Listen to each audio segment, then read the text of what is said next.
and we're just trying to have conversations with coaches like yourselves about programs like at Grand Valley, because we wish we would have known about some of these things, and some of these conversations would have been presented to us when we were going through the recruiting cross process, because that might have changed some of our decisions or impacted our decisions. And we're also big on getting out of your bubble. So we want kids from where we're from in New Jersey to know about great schools in Western Michigan, or, down in Charlotte, North Carolina, or, Alamosa, Colorado, or, West Texas A&M, wherever it may be. So we're just trying to promote programs and coaches like yourselves that are doing great things. Excellent. Awesome. Well, it is an honor and a pleasure. We'll get to rocking and rolling here in 1 second. All right, ladies and gentlemen, we are back. We're going on the track tonight. We are here, you are there, and we are ecstatic that you are joining us this evening. We have another coaching legend joining us tonight. But first, before we get started, like and subscribe if you're watching on YouTube. Make sure you hit that button. Follow us on Instagram and all your podcast platforms.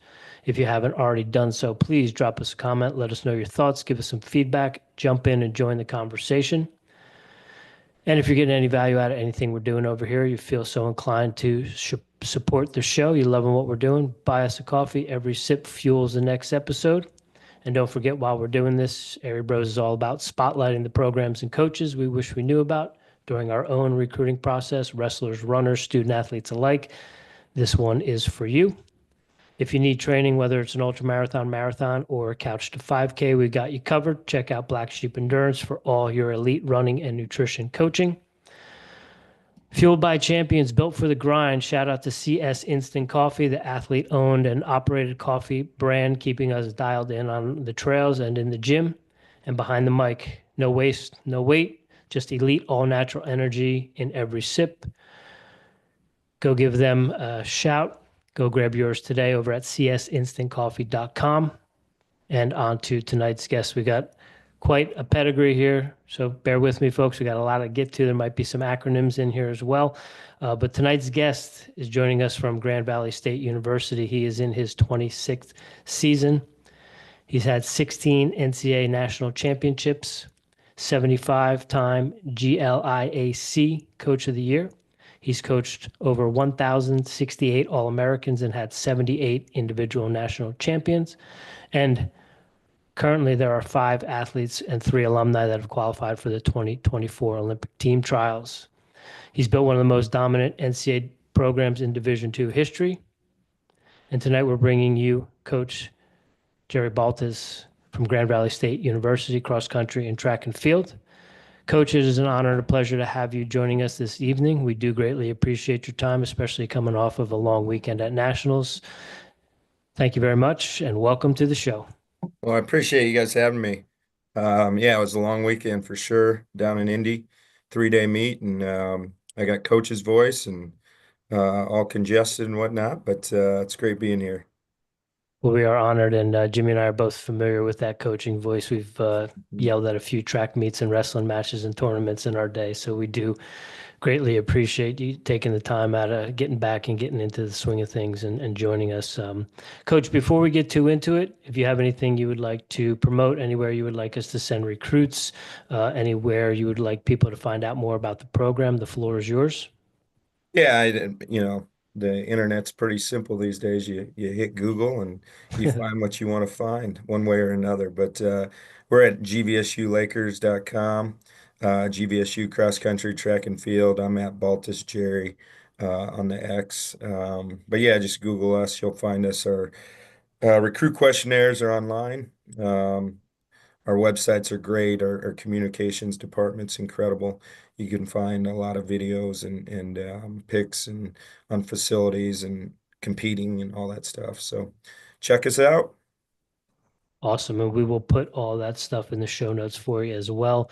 Coach, one of the things we like to do to kick everything off is present the through line to our guests, but then also for our fans to kind of know how we came to know about you and make the world a little bit smaller here. So you are our third person from Grand Valley State that has joined us. We have had the likes of one Nick Polk join us when he was this fall talking about Lipscomb, and also I guess up the road, maybe down the road, Nick Marsikowski has also joined us as well Yeah. to talk about Muskegon Community College. So they were talking about you. Your name came up, but obviously because of your resume and your pedigree, we've known about Grand Valley for quite a long time. So there's a little through line for you. Talked to Nick today, or Nick Polk today. He's actually en route to China. He's one of our USA coaches for the World Championships and one of our current, well, just finished national champions, Eli Kosiba, will be representing the US at China in the high jump this weekend. So they're actually sitting in a terminal in South Korea waiting to get on their final flight to China tonight. Awesome. I did not know. Is that the World Championships? Yeah, World Indoor Okay. Championships. Okay. I learned something new today. I've been so focused on Division II cross country, indoor track, and wrestling, and all the wrestling tournaments this weekend. I didn't even know that that was going down in China. So thanks for hipping me to that. So, Coach, we know you went to Butler. You were an athlete there, but Sort of. sort of. Okay. What is your origin story? How did you get into the sport of running, track and field, and how did that lead you to coaching in Grand Valley? Well, you mentioned in the intro you went to Monmouth and maybe been better served to go to a smaller university or D2, D3, whatever. I was very similar. I grew up on a farm in northern Indiana and learned how to work hard. I also learned what I didn't want to do the rest of my life. So I had to be outside at 5:45 every morning, um, do chores before school and go to school all day and then practice afterwards and come back home and have another hour and a half to 2 hours of work to do on the farm. So I learned very young what it took to be successful and see things tasked through. I learned that if you don't do it right the first time, you end up doing it again and again and again. And I just learned the value of what it takes to be successful and not just for yourself, but the people around you. So I played sports. I played sports all my life, so I didn't have to work as much on the farm because every second I could be training or competing. I didn't have to be working as much. So I ran cross country in high school. Had two great high school coaches, Tom Smith, Doug Snyder, taught me a lot. I also played basketball. In high school, I was 5'3", 93 pounds my senior year in high school, and I started at the point position half the games that my senior year. And we were an average team. We were a 500 team, but I tried quitting the sport of basketball every year and got talked into staying by my teammates and the coaching staff. So I'm glad I did. Great experience and learned a lot on the team side of things of the reliability. Sometimes in our individual sports we can get so locked in on ourselves we forget about the people around us and what we can bring and help each other be successful. So basketball did that for me. Also, we weren't, like I said, we were a 500 team, so I learned how to lose a little bit and be humbled. And then I did run track in the spring. My plan was to play baseball. I played baseball all growing up through childhood, and like I said, I played as many baseball games as I could, so I didn't have to work as much on the farm. Um, but I got to I was going to play my freshman year. I was on our high school cross country team, our first team that ever made a state finals at New Prairie High School in Indiana. And there's five seniors on that team, and they talked me into running track. So I did that throughout high school. I was a very average high school runner.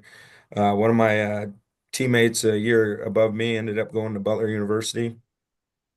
I checked out Ball State, IU, Butler, and I just fell in love with the campus and the program at Butler, and thankfully went there. I was an average college runner.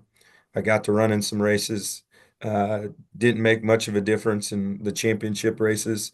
Didn't run in many championship races, but I continued my passion for the sport. And I knew at an early age I wanted to coach. If you look at my high school yearbook. My goal, my life dream was to coach a high school state championship team, which I've never done. Hopefully the national championship teams trump that to some degree. But I knew early on I wanted to coach. I had a passion for sports. I went through Butler in the education department. I was a teacher. I see myself as a teacher today, whether it's in the sport of track and field and cross country or the sport of life. So yeah, I was there for 4 years, competed, and then got done, and I had to figure out life, and I had some opportunities to teach and coach at really good high schools in Indiana. All three high schools that I was offered a job at ended up winning state championships at some point, either individually with athletes or as a team. But I chose to be a graduate assistant for Joe Franklin at Butler and spent 2 years there. And eventually had to figure out that, I made a little bit of money, but not much as a GA. Coach Franklin did take care of me and allowed me to survive. And so I got that opportunity. And as a 24-year-old, I got this head coaching position at Grand Valley somehow. Okay. Two questions off of that. One, Jimmy and I, like I said, we grew up running and wrestling, and New Jersey wrestling's pretty big. Is basketball what we perceive it as from being outside of Indiana as it is in Indiana? Yeah, I think I grew up with two brothers. Um, how my parents put up with us, but I don't know. We fought all the time. I'm very sure if had I wrestled, I would have been a very, very good wrestler. As tiny as I was quick, nimble, pretty strong for a 93-pound person. But yeah, basketball is what you hear. It's the movie Hoosiers. It's something I fell in love with, just the sport early on. My father would go to open gyms and play. He played pickup basketball until he was in his 60s. So I did that. You'd shoot on the side and hope that someone got hurt and you got to get put in the pickup game as a fifth or sixth grader. And that eventually happened. So I had a passion for the sport of basketball all the way through. How I got into running was my parents wouldn't let me play football. I don't know if I would have chose to play football, but they just said it wasn't an option, so I ran. And again, my brothers and I we fought all the time. So you either chased the other one down or you got chased down by the other one. So running was sort of in our daily routine. It sounds crazy, but growing up on the farm, we learned how to compete, we learned how to work, and we learned how to be tough. Whether you were throwing hay bales around. Um, Feeding the hogs or beating the crap out of each other. So I learned a lot on the farm that prepared me to where I am today. Heck yeah. And you mentioned you got to work with Coach Franklin. Was he your coach while you were at Butler as well? Yeah, so I was recruited by Stan Lyons. Stan Lyons was a Big Ten champion in the pole vault back in, I want to say 60 now, 50s, 60s. He competed when they had the straight aluminum poles and fell on the sawdust.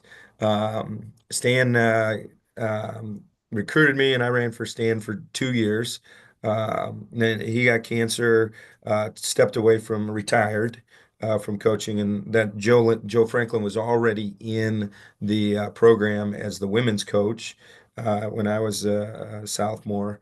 And then my junior year, he took over both programs, the men and women. So ran for Joe for 2 years, and then fortunately, he gave me the opportunity to be his graduate assistant um, my fifth and sixth year at Butler.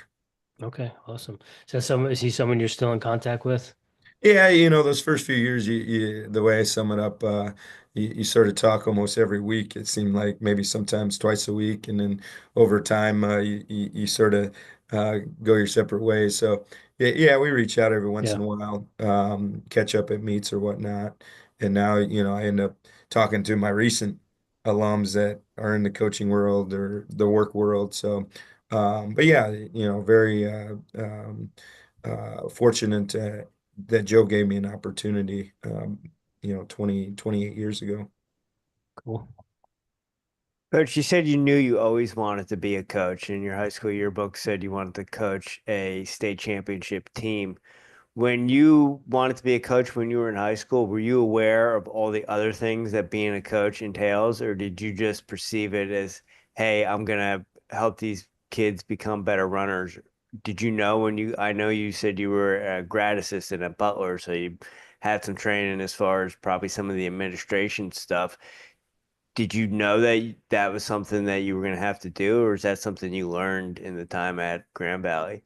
Yeah, I think originally, everyone looks at coaching and sees the basketball or football coach on the sideline with the camera on him, and you see the interviews and the articles in the paper and the comments and whatnot. So, I think we'll call them youngsters or the rookies. There's always one view of coaching and what it looks like. I think I fell into as I said, I wanted to teach. I knew I wanted to teach, and whether that's to make a difference in other people's lives or bring value to their situation or better their situation, I knew I wanted to be in that realm. No, you learn as you go on all the other tasks. Right now every year we have some young, whether students, student assistants, people just out of running that are involved in our program or involved in programs all over the country. And, they think the X's and O's and holding the stopwatch and writing workouts and having the conversations with student athletes about how to get better. That's what everyone thinks of coaching from the beginning, but there's so many layers to it and so much more that goes into it. If I love my job and my opportunity and what I get to do, but as your program evolves and there's so much more to it, I wish it was just the coaching piece, right? To go to practice and have those conversations, those meaningful conversations for 3 or 4 hours at a time. Whereas you're at practice, you're trying to get work done, and then there's all this other stuff to do to make sure the program keeps moving forward from the initial recruiting to all the eligibility, the administration side of things, the fundraising. We're fortunate we have great indoor and outdoor facilities with our 300-meter indoor track. So we host, 8 collegiate meets and 8 high school meets indoors. We actually, just got done with the NCAA championship this weekend, and we have a 3-day high school meet Wednesday, Thursday, Friday that we'll host. Ultimately raise more funds to allow our student athletes to do greater things from a travel standpoint and equipment standpoint, all that stuff. And then we have 4 outdoor meets as well. So yeah, there's a lot that goes into being successful. Someday maybe I'll get back to just the X's and O's and then the face-to-face relationship piece, which is the most enjoyable piece of the profession. But if you want to be successful at a high level, as any head coach will tell you that this in any sport, whether football, basketball, you got to be a CEO of your sport to allow it to develop to the highest level possible. Your first season in 1999, Yeah, yeah, 1299 was cross country. Yeah. and being someone who wanted to teach, and you said, "Hey, I still feel like I'm teaching every day." Do you feel like the lessons that you were teaching back in 1999 are different than what you have to teach now? Everyone says kids change over time, and kids don't change. What we teach is what changes, and how the world around us, that's what changes. Grown-ups change, right? We get to mold and develop and mentor the students. People are on social media now, right? They play video games now. When you and I were growing up, we had Game Boy, we had, or maybe when I was growing up, it was called Atari, right? All those modalities were there to some degree. There's always distractions. There's always things, challenges along the way. So, has teaching and what I teach changed? I tell parents in the recruiting process, we want fast people, talented people. We want to win championships, but from start to finish, we want good people. We want to develop good people, and we want to prepare them for life. Hopefully along the way, we do some winning because winning beats the alternative. Hopefully, some of our athletes win national championships, get to go to China and compete at the world championships. But most of our student athletes are going to be me, who are just okay. But we still work hard. There's still lessons to be learned. You still get better. You still develop, and you walk out of here and you make a difference in the real world. So ultimately, that's how I see what I did 28 years ago at Butler, 26 years ago here, and hopefully I'm still doing that today. Um, Sometimes I got to get more motivated, more focused. Back then you're fired up and ready to go. My first year on the job, when I got to Grand Valley, we had never won a conference championship in the school's history. Grand Valley's not super old. Doors opened in 60, first class in 64. I think track and field was added in 68. Um, we just lost our first head coach, but Coach Klinger passed away a few weeks ago. But he was the head coach at Grand Valley from 68 to 82, I think it was. Um, so weren't around for forever, but never won a conference championship. And a lot of that was because resources weren't provided for Coach Klinger and the sport of track and field. Coach Klinger always told me his budget was this big at the beginning of the year, and by the end of the year, it was in half because half the other sports, the AD took his budget to help the other sports get through the year. So he said he always planned whatever his budget was at the beginning of the year, he'd have a half of it to work with come outdoor season to spend with. But so I got here from the get-go and we were just okay. And we worked our number one focus. I'm going to grab this real quick off my table. I talked about hard work early on. And at my first meeting we went into, uh, my assistant coach, who I hired a couple of days earlier, was out on a run, and we had sat down and talked about how we wanted to approach this. It was Scott Cook, who's actually the head coach over at Davenport right now, but we sat down and said, "Hey, how we want to approach this meeting?" When the year before there was 32 athletes in the program at Grand Valley, men, women, cross country, track, every event, and we recruited that summer, and we had 90 on the first roster. So some of them were already committed, but we added 60 new faces that first year. So, but Coach Cook was out on a run one morning and found this red construction hat. And the one thing we talked about is we're going to talk about it's going to take a lot of hard work to do what we want to do. And fortunate that that team that I stepped into was willing to work really, really hard. But so we were fortunate. We won 4 out of the 6 conference championships that first year. Um, and at the end of the year, my AD, my boss, Tim Selgo, who hired me and was at Grand Valley for 20 years and is solely responsible, not solely, but he was the catalyst to get Grand Valley athletics going and where it's at today. But he brought me in his office and he said, "Baltes, that was a great first year, but you got to slow down. You're going way too fast. If you keep going this fast, you're not going to make it very long." And I thought he was silly and I sort of brushed it off. But what I noticed over time is, early on, you get a little bit tired over the course of the year, and then you rebound, regroup, and you're ready to go. About 10 years into coaching, I found out I was just tired all year round. So that's where I'm at now. And, sometimes I got to slap myself and say, "Hey, wake up and get going. You're in you're pretty lucky, and I'm pretty fortunate for the situation we have here at Grand Valley and what I get to do every day." We'll talk about the situation you have at Grand Valley and what you get to do every day. You did just get back from nationals. Men were second, women were third. How are you feeling? How does the 2024, 2025 indoor teams, how do they compare to some of the teams you've had over the past 26 years? Well, I'm certainly tired, so Selgo hit it right there. Um, this is one of our best men's teams, probably the best men's team we've ever had.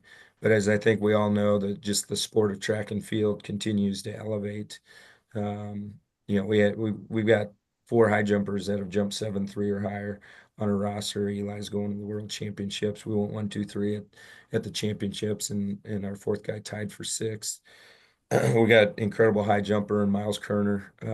He's won 3. This was his 3rd NCAA championship. He won in a row. I took our performances from our high jumpers and Miles and simply plugged them into the results at the D1 meet. I know it's not always apples to apples, but just marks are marks. we would have finished 10th, tied for 10th at the D1 national championships with those four guys. So yeah, our men's team's really, really good. We thought, our goal and expectation was go in there and compete to win, but our first meeting of the year, I told our guys, hey, that's our goal, but we're not going to talk about it. We're just going to go to work. And that was the same message I had last week. I said, it does no good to worry about if we're going to win or not. Just stay focused on, taking care of your business, control what you can control, and score as many points as we can. And whatever happens at the end of the meet, we'll be okay with. And, Pitt State's just unbelievable. Kyle Rutledge and his staff is doing an incredible job. And, sort of see a lot in them, maybe about where we were 8 to 10 years ago. They're just coming on the scene. We won our first national championship in 2010, and things sort of got rolling from there. So, it's a healthy rivalry between us and them. We beat them in 2021, I think it was, at their place. They should have won. They were the better team on paper. Some of my guys would disagree, but they were a little deeper than us. I think they had a little bit more top talent, but our guys came and got stuff done. And unfortunately for us, but Pitt State's just got the better hand of us the last couple of times out, but great program on both sides. Our women were close too. We had a really good meet across the board. Our shot putter Erica Beistel had an off day, and things didn't go very well for her. But overall, you know, we competed hard. Our kids always compete hard. Um, and second and third is still pretty darn good. And sometimes when you've won 16 championships or however many, I remember I think we had won three in a row, three or four, three cross country championships in a row, back to back years, and we came back and we were second that a year, the fourth year, and I'm walking down the hall and no one's talking to me. I'd come down the hall and someone see me and they go a different direction. So I thought maybe I was getting fired. But they just don't know what to say. Yeah. They're afraid that they're going to say the wrong things because we didn't win. And you know, runner up, third, whatever you are, you're still very, very good. So we still try to celebrate, the success of each team. And a lot of times I get asked, hey, what's your favorite team or your best team, or how do teams rank? And you know, each team's individual in their own and special in their own way. So I try not to do that. I try not to rank some above the other, but this group of men, uh, they're pretty good. They're pretty darn good. But that 21 team was pretty good too.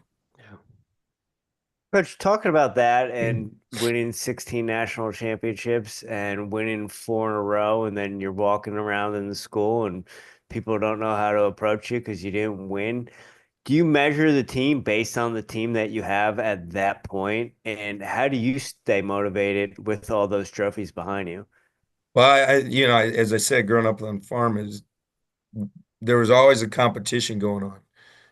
Whether we were wrestling each other, playing basketball, in the barn, hitting rocks. There was always a competition. So my family will tell you this, my wife Sam and our two kids, Allison and Jack, euchre games aren't pleasant. When you get to the end, someone's pissed off that they lost. So I'm very, very competitive. There's a saying that I hate losing more than I love winning.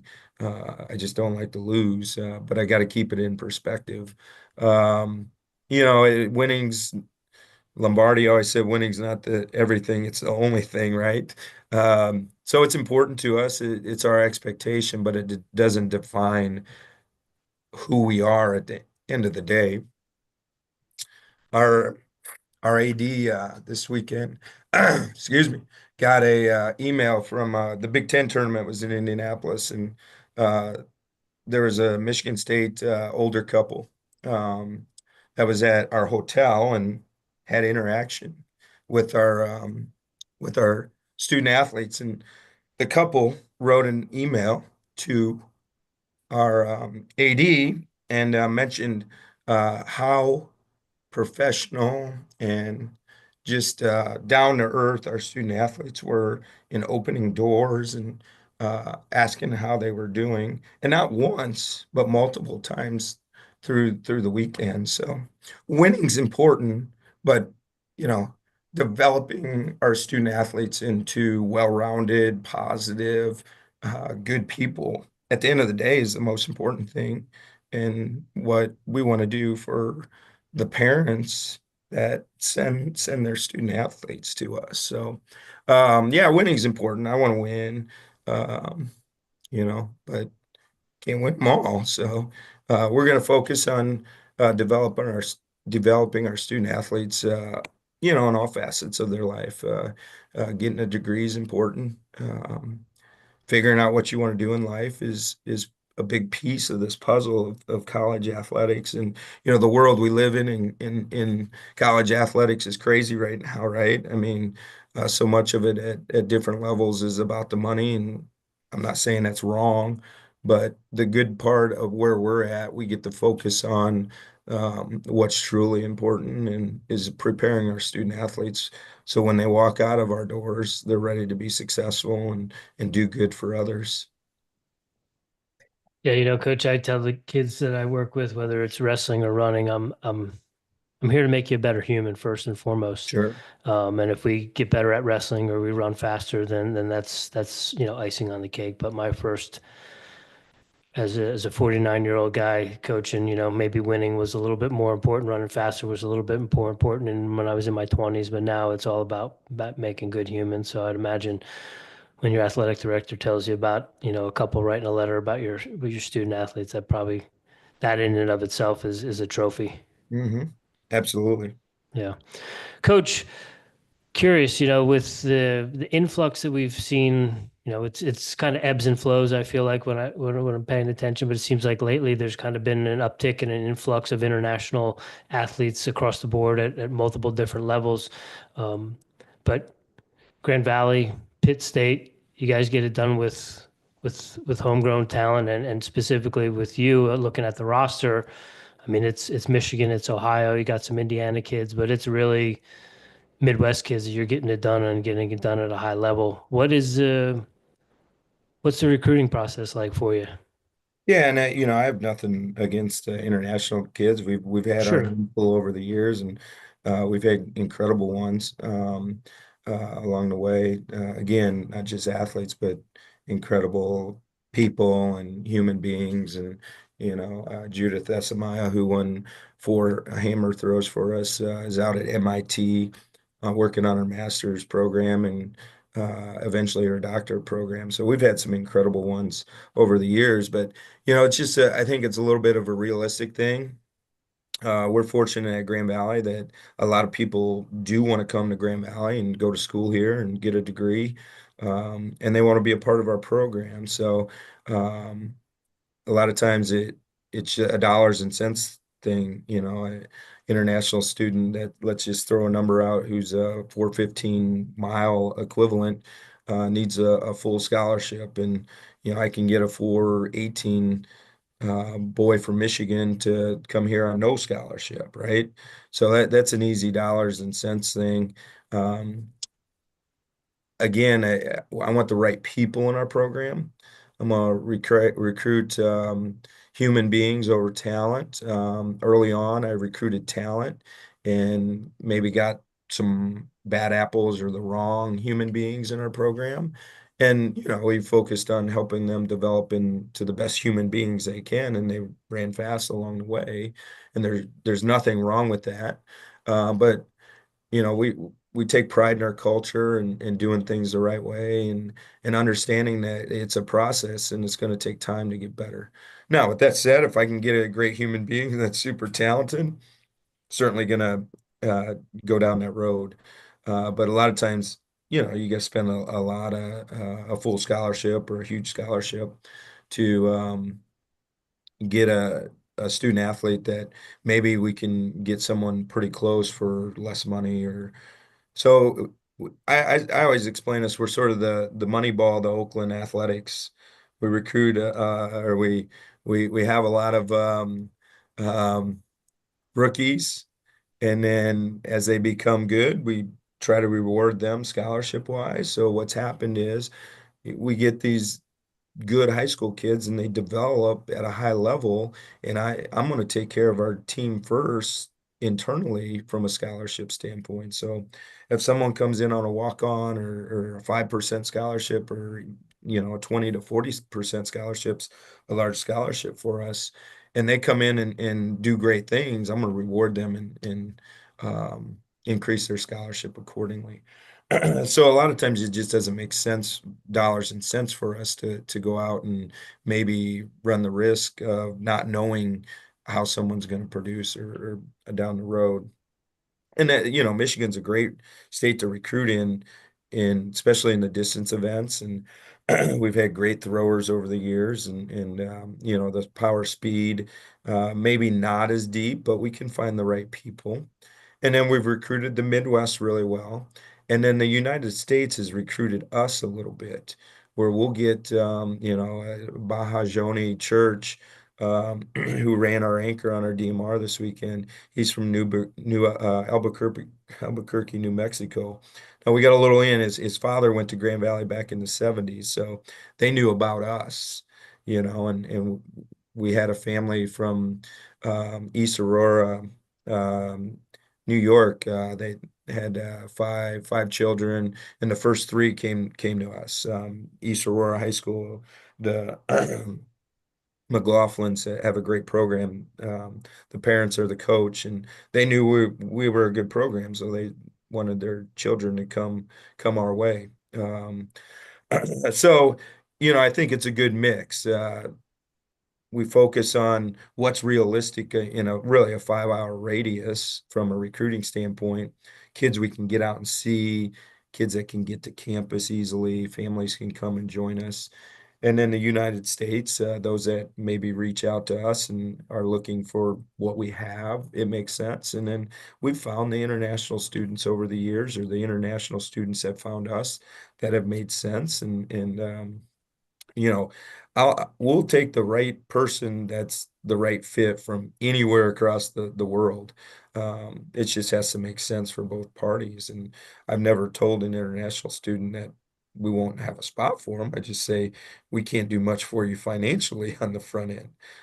So that closes some doors along the way. But we found some good ones out there, and in all corners of the world.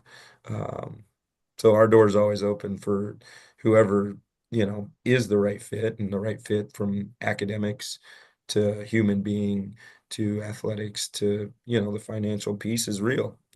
Someone's got to pay the bill when it's all said and done, whether it's a family, us, or, financial aid or academic scholarships. Coach, you mentioned being known as a good academic college. What is the school known for as far as majors? What are the majority of the team looking into? Any unique majors, anything like that? Yeah, we don't have any. I always tell recruits, let me turn the slide back up. I always tell recruits we've got we can offer everything except pharmacy, interior design, and architecture. Those are the three that we can't get to directly. We've got two, starter programs, and you go elsewhere. We actually had an individual that ran for us for 3 years and then went elsewhere for pharmacy. But our health sciences are superb. Our physical therapy, we've won some national championships because of our physical therapy program in grad students. Isaac Harding came here from Michigan and was in our PT program. Sarah Berger played soccer, ran 4 years at Walsh, and because she played soccer, had cross country eligibility. She came here for our PA program, won the national championship in 2018, and helped our team win the national championship. So our PT, our PA, our OT right now, Claudia O'Malley, one of our best runners ever, is in our OT program. So those three programs, our health sciences, have been a vital part of us having success at the national level, because had we not had those, really strong academic student athletes would have not come to Grand Valley and helped us, on the track or in cross country. But our engineering program is top notch. The unique thing about our engineering program, we have a co-op system. So after they're in the program for a year and a half, they go out and work a co-op with a business, and that's a 3 semester deal. So they're in the co-op, then they're in the classroom, then they're in the co-op, then they're in the classroom, and in the co-op. So, and while they're out in the co-op, our student athletes are, the bad part is it's a full-time job. So they go to work at 8 a.m. and get off at 3 or 4 or 5, and then we got to practice. The good part of that is they're getting great experience, and if they do a good job, they're going to have a job afterwards. They're getting paid 20 to 25 bucks an hour while they're doing their co-op. And when they leave here with that job, they're making 70, 80, $90,000 out of the gate. So our engineering program's incredible. Our business program's incredible. Our computer science, so we have a lot of majors. There are a lot of our student athletes in the computer science world, which we all know is a huge part today. But probably our most populated major is exercise science, movement science, kinesiology, whether that's our students going in the PT route, our students that are going, our pre-med will either do biomed degree or exercise science. So exercise science is a huge one. I'm proud. As people talk about your coaching tree. Our coaching tree in my 26 years is pretty large, and most of those people have gone through our exercise science program. So yeah, all our majors are really, really positive and do a great job. So I want to get into the campus life, but you just mentioned your coaching tree. I am curious, how many coaches do you have at the coaching level that came through your program? Yeah, I tried to count it up a few years ago, and a few years ago it was over 30 in the college ranks that were coaching. Some have stepped away to start families or change professions, but I don't know. I would think right now there's been 40 to 50 of in the last 26 years that either competed here, coached here, and moved on at the college level. You mentioned Nick Polk and Marcin Kowski. But then the high school ranks, which, I'm equally or maybe more proud of because the high school is where it all starts. I would think there's another 50 to 60 or 70, maybe more that have coached or are coaching in the high school ranks. I would imagine the coaching tree within the high school ranks has got to help the recruiting a little bit. Yeah. Yeah, it can't hurt. I mean, as long They got as those pipelines going Yeah, back as to long you. as I didn't piss the piss the person off while they're here. Um, yeah, no doubt. I mean, I think that's a big part of it. I think any state has, their flagship schools, and the way we sum up Michigan, the top 10% of the high school recruits, you know, they're either a Michigan family or they're a Michigan State family. Their family grew up in those two households. So, the top 10% are 88 out of those 10 individuals are probably drawn to one of those two institutions. So, out of the two remaining top 10 percenters, hopefully we get one of those every 4 years, every 3 or 4 years. And then we've got to look at what I call the hidden gems, the developmental kids that maybe didn't. They either had a late start or whatnot, or I do know their coach. Right now we got a boy named Owen Westerkamp. He was a tennis player in high school, and he ran on the side. And his high school coach, tennis coach, is a professor at Grand Valley in our movement science department. And Professor Coles emailed me during Owen's senior year and said, "Hey, I think you need to look at Owen. I think he's pretty good a runner. He's a really good tennis player. He was all state in tennis, but I think he wants to run. He's a really good runner. Well, he's running like 16:20s, the 16:40s in the 5K, a little bit below our recruiting. So I kept sort of dragging him along. And finally, he came and ran one of our high school meets in January. He only ran, I want to say, 4:27, 28, but I could see how he moved. I was like, yeah, this kid's pretty good. Now, John Coles is at Michigan State teaching as a professor and coaching tennis at Big Rapids High School. He's probably calling the Michigan State coach. So Owen, you know, his best time out of high school, I want to say, is was 4:16 or 4:17.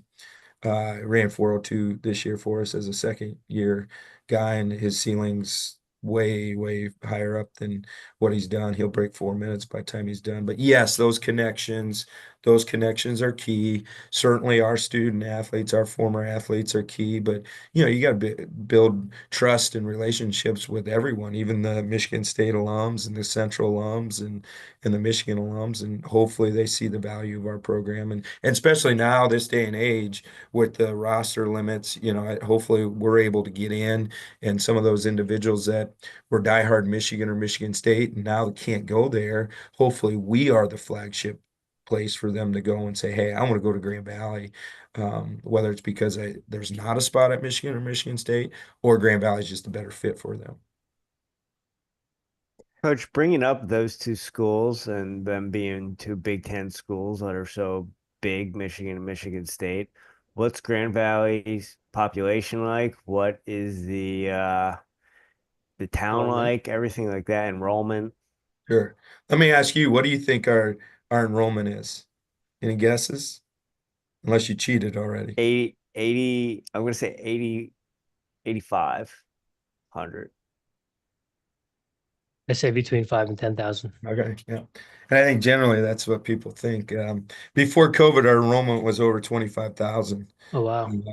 So, you know, Wayne State, which is the third flagship research institution over in Detroit, you know, it's Michigan, Michigan State, and then Western or Wayne is the third big one. We're the next largest school in Michigan, you know, much larger than Central Michigan, Eastern Michigan, Western Michigan. You know, not to knock those institutions, but our campus is incredibly beautiful. Our academics are super strong. It's a great situation. So right now we're at mid 23,000s. That's with our grad students. That's with undergrad. That's with our part-time students, the whole mix, our online learners and whatnot. I think, you know, the goal of our current president, I think, was to try to get us to close to 30,000. We'll see if we can get there. I always say Grand Valley's a big school opportunity with a small school feel. I always sell our athletics as a D1 program with a D3 feel with D2 championships. You know, so you sort of get a little mix of everything. Where we're located is right between Grand Rapids, which is the second largest city in the state of Michigan, and a beautiful city. People that come here, you know, compare it to an Indianapolis, compare it to Columbus, Ohio. You know, it's a mid-sized city that has a lot of the opportunities. We have no major league. Well, we do have major league sports. We have the Grand Rapids Rise, a professional volleyball team here, but we got a lot of minor league sports. So we've got the Red Wings minor league hockey teams here, Detroit Tigers minor league baseball team here. We got a D League basketball team here. So we've got that sports feel in Grand Rapids. Um, the youth level, Grand Rapids youth level, all the high schools are very, very competitive across the boards in all the sports. You know, Michigan's a pretty large state. Usually, I would say half of the state championship teams are from West Michigan, and then we're 20-25 minutes from Lake Michigan. You know, the Grand Havens, the South Havens, the Hollands, Muskegon, beautiful lakeshore in small towns. You know, you can talk about driving, what is it, Highway 1 along the California Lake Shore. You know, that might be nice, but I still say Lake Michigan, West Michigan, Lake Shore, driving from, you know, where I grew up in northern Indiana all the way to the UP. It's the best lake shore you're gonna ever see. It's just so we're nestled in between a beautiful city, Great Lake and Lake Shore, beautiful towns. We're out in the country where our main campus is. So when Dathan Ritzenheim was on our staff as a volunteer coach about what's it been 6, 7, 8 years ago before he left for on. Um, you know, I showed him all our running areas, and he said, Baltus, this is one of the best running situations I've ever seen. and he was in Portland. He was at Colorado. We've got dirt roads, we've got trails, we've got an indoor 300-meter track. Our outdoor track is right next to a huge turf field that we've got a 600-meter loop around it. So we do all our longer interval stuff out there in the fall. Um, yeah, we got trails, endless dirt roads, parks all around us. So our training setting is really, really good. And we're sort of out in the country, so certainly our student athletes can find distractions.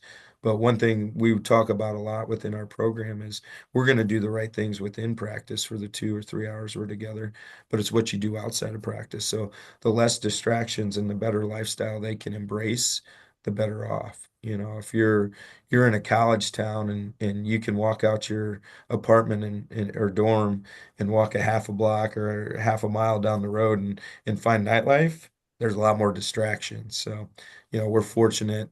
There certainly are those on our campus in Allendale and in our downtown Grand Rapids, but fewer. And our student athletes know they've got to make those right decisions if they're going to reach the level they say they want to reach.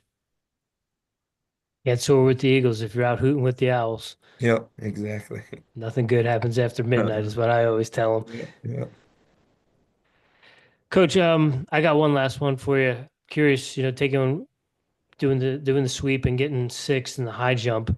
I'm curious, what is that training culture like on a day-to-day basis? I've been telling people you put and there's those four front guys. We had five high jumpers at the national meet. We also had a true freshman make the national meet, and we've got a couple other really good ones. You put five talented people like that together at practice, usually there's going to be some animosity or, hey, I'm the best guy, right? These guys, man, they love each other. They support each other. And Eli had never won a national championship, and he's pretty darn good. Javon came in last year as a transfer, for a JUCO transfer, and he won both championships. And JJ and Eli, who had been here the whole time, they supported Vaughn at the highest level. So one, it was good to see Eli to win a championship. Eli doesn't have outdoor eligibility, so it was great to see Eli win this weekend. And I would have loved whichever one of the four won, right?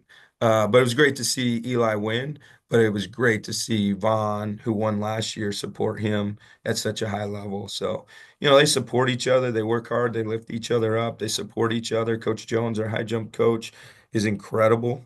You know, I don't think there's ever been 4.73 high jumpers on a team. I haven't looked it up, but I can't imagine there's been 4.73 high jumpers on the same roster and at the same time. So yeah, those guys are incredible, but they're great jumpers, but they're incredible people and teammates to each other.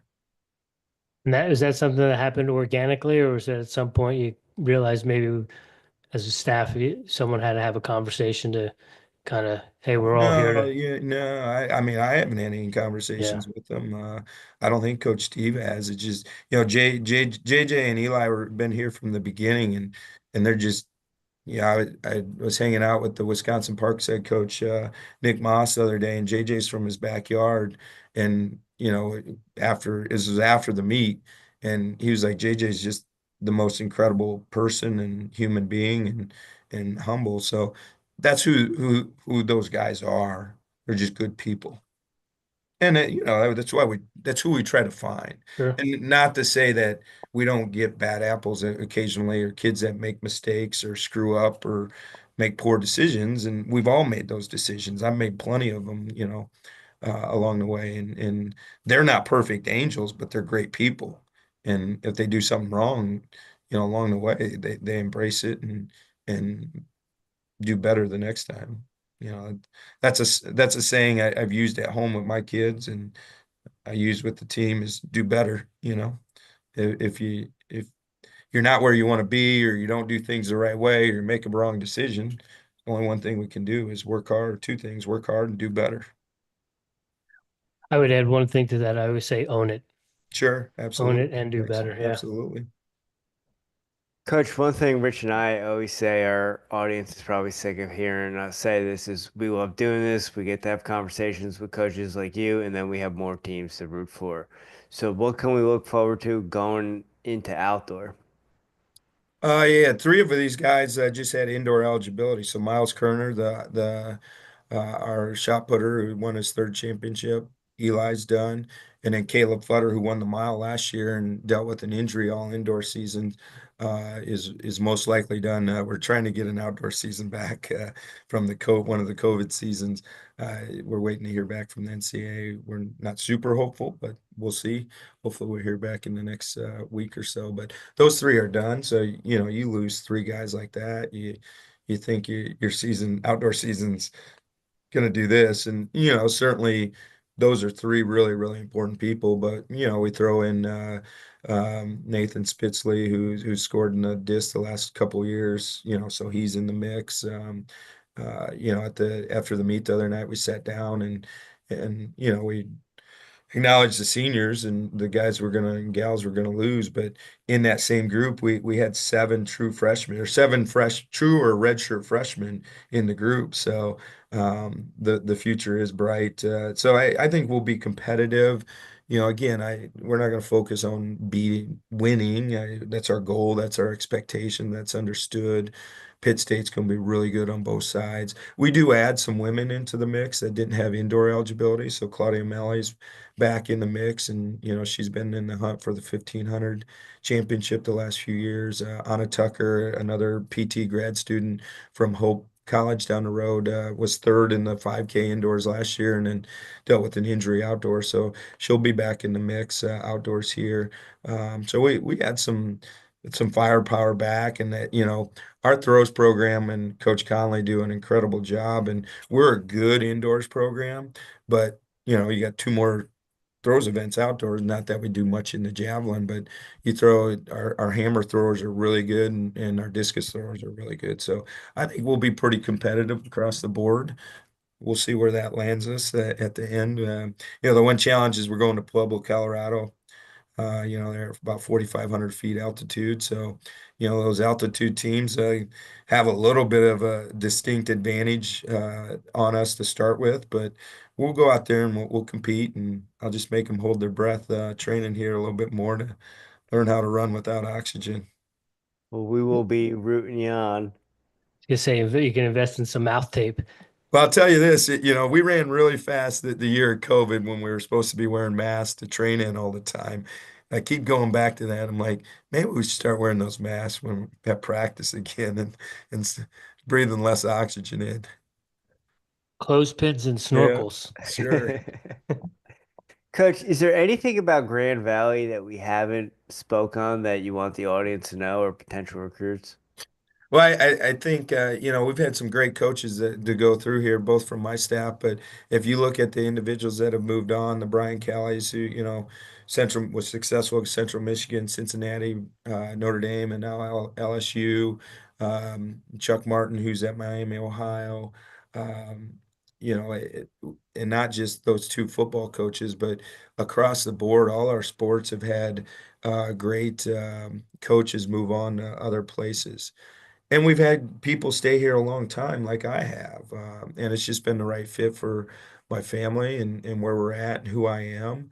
But everyone that leaves and everyone that stays says the one commonality is the people at Grand Valley makes it special. And, most places that's the truth, but not all places are the people in it together for the right reasons. And developing young student athletes or just students to leave here and go out in the real world. And that starts with your leadership at the top. We've had great presidents over the years. Our first one, Don Lubbers, was here for a long, long time. When I got here, he was the longest serving president of any institution, and he still follows us. He's 90 some years old. And I'll get an email saying, "Hey, great job." Our last president, T. Haas, who retired about 5 years ago. So we've had great people, again, great leaders that are great people in those spots. Philly, our president right now, same person. great leader, great person. Our ADs, I've only had two bosses, Tim Salgo for 16 years and now Carrie Becker, and they're great people. So when you have great people at the top, great people form around them, right? So I think that's the common theme is we have great people. West Michigan's an incredible place to live and raise a family and put your roots down and call home. So a lot of our alums stick around West Michigan and the state of Michigan. But at the end of the day, whether it's in our program or another athletic program, we value hard work and blue collar hard work and what it takes to be successful. Because if you want to be successful, there's no shortcuts to the top, and you got to grind it out. And a lot of people in the outside world see the success we have or our individuals that have won, but they don't see the behind the scenes of what it took Eli to get to a national championship, right? He's had great success, but it took him 5 years to win one. It took us 12 years, excuse me, 12 years before we won our first one back in 2010. We had a lot of seconds leading up to that, and we've had a lot of seconds since then. So, it's not all about the winning, it's about the process and the journey that really um, determines how successful you are now, but how successful you will be moving forward in life. So how you get up every day and start your day and approach the day will determine the success, whether that's winning a national championship. And we've had national champion teams that have won that were not the best team, talent wise, but they were the best team wise. And we've had teams that haven't won that were really good, like our men this weekend, but they just went against a better team, and that doesn't take anything away from these student athletes just because they were runner up. They still incredible feat, and we look at the big picture of things and what are we doing, not just on championship day, but what are we doing to get to championship day and beyond. I don't know if that was what you're looking for, but You Grand got Valley me is a fired special up. place. Grand Valley is a Yeah. special place. It's a reason I've been here 26 years. Coach Lou, our pole vault coach, been here with me 24 years.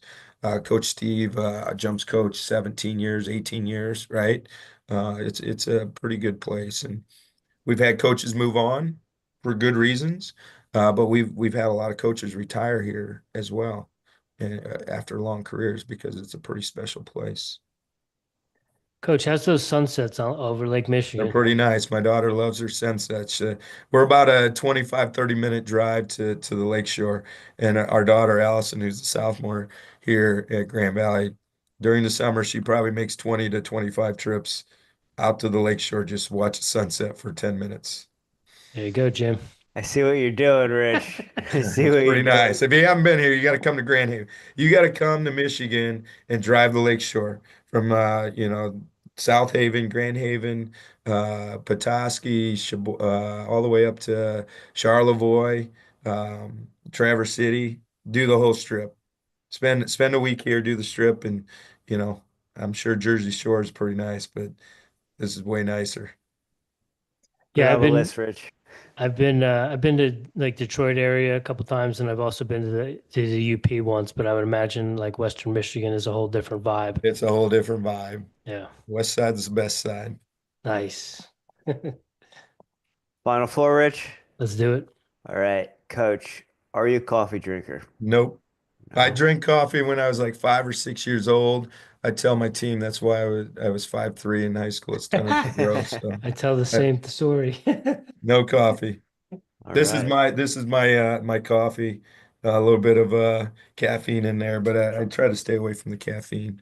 Power to you. I Coach, don't judge coffee drinkers though. It's totally good. do you have any daily practices or rituals you do on a regular basis Ooh. to show up as the strongest version of Jerry Baltes? Well, about I think it was 21, October 21. Myself was getting away from myself. I didn't like my midsection, so I just committed to running every day. So I run at least a mile every day. Most days it's not very fast, but I just try to get up and move. Sometimes I'll walk a mile on the treadmill and then jog a mile and then walk a mile. But I just trying to stay fit. In the summer and fall, I'll run a little bit more. Uh, the last couple of years, I've worked up to 40 miles a week, and then my knees hurt really, really bad.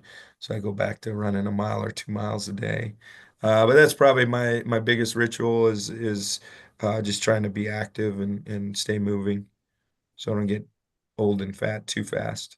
I hear you. Coach, what are you listening to right now? Music, podcasts, audiobooks? Are you reading anything?